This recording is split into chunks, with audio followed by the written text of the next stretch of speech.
Hi, dear students. Welcome to I-Fal. My name is Teacher Nikki, and I am here to give you some great grammar lessons that you can use to your day-to-day conversation. These lessons will also help you to enforce the knowledge that you learn with your teachers during your classes. So let's go ahead and start studying some topics today. So for today's video, we will be talking about the present simple tense. Are you familiar with the present simple tense? Don't you worry. We will be talking about the forms and the usages of this tense. So what are we waiting for? Let's start.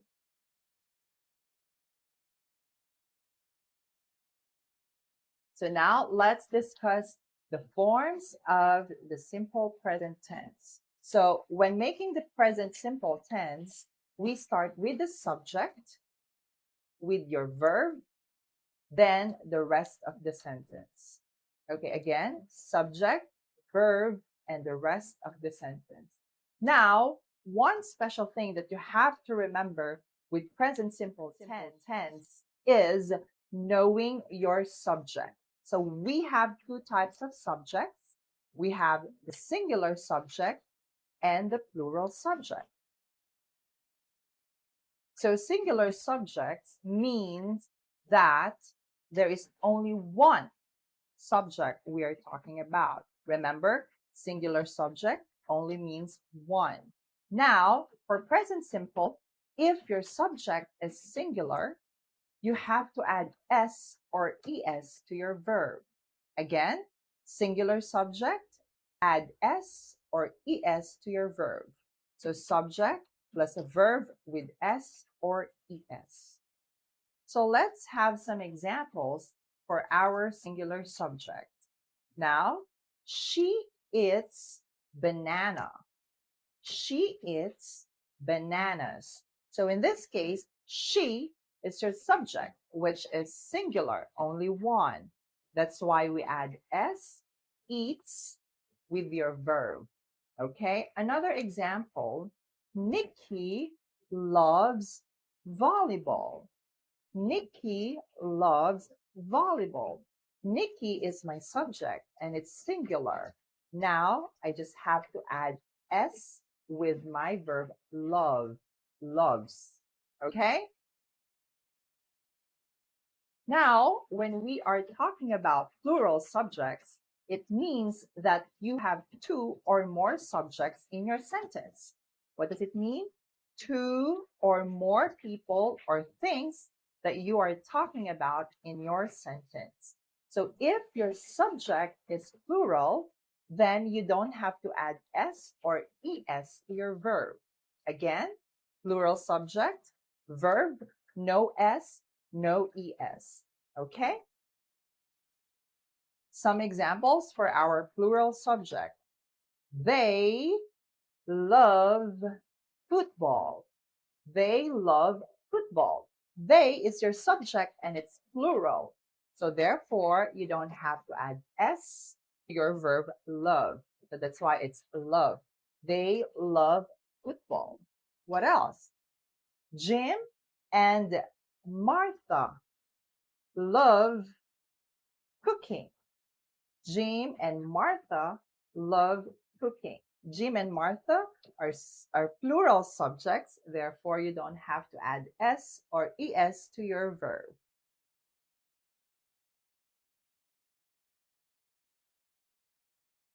Now let's go to our negative forms. So definitely negative forms are just very easy in the present simple tense. What you have to do is you just add does not and do not with your sentences.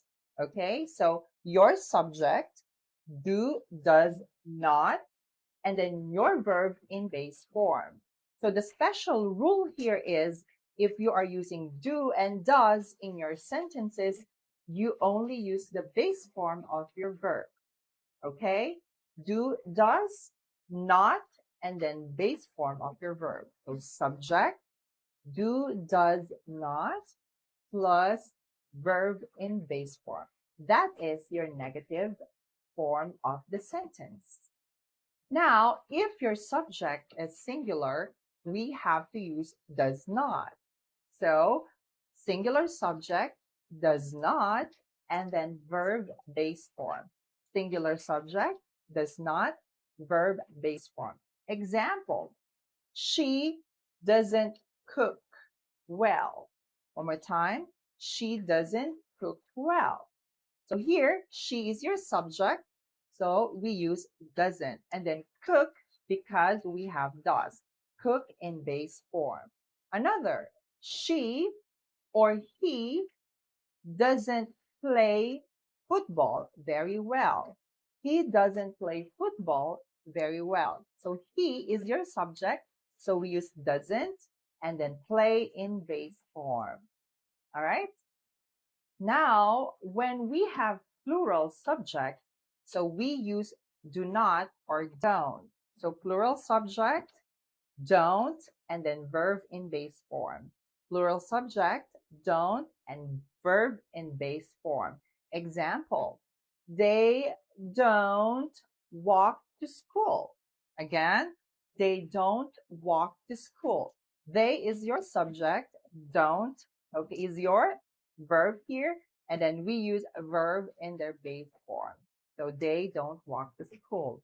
Another one, Kara and Karen don't play football. Kara and Karen don't play football.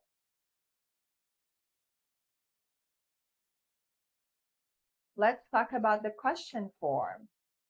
So when you are asking question for the simple or present simple tense, you just start your question with do or does, and then your subject and your verb in base form.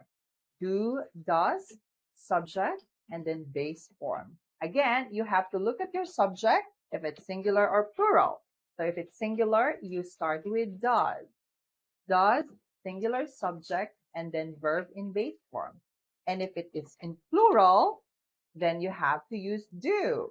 Do, plural subject, and then verb in base form. Okay?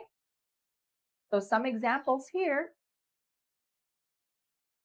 So examples, do they speak English well? Do they speak English well? Does she cook very well? Does she cook very well? All right. So those are just some of the examples for your question forms. Now let's go ahead and talk about the usages of the present simple tense.